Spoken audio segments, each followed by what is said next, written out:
Саламатсызбы Амшек мырза. Мен сізден сұрайын дегенім, мына бір күн бұрын министрлер кабинетінің төрағасы Ақылбек Жапаров қызматын тапшырды. Анан коомчулукта ушул Ақылбек Жапаровдун кызматтан кетишин салық кызматындагы коррупция, жаңа эле сиз айтып өткөн кылмыш менен байланыштырып атышат. Ушул эки иштин байланышы барбы? Ушул боюнча өзүңүздөн тактайын дедик. Эми Акылбек Үсөнбековичтин жумушу боюнча мен экөө сөз айтып коеюн. Себеби ал киши менен мен 3 жылдан ашык чогуу иштедим.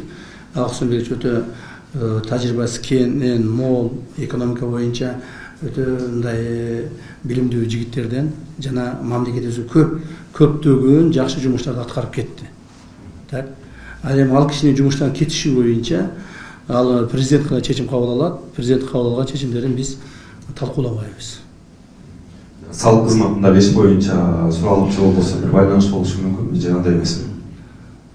Эми бир нерсеге байланышы бар үчүн кетти да, жөн кетпеди да. Эми айтып атпайбы, ал президенттин кабыл алган чечими, биз аны талкуулабайбыз.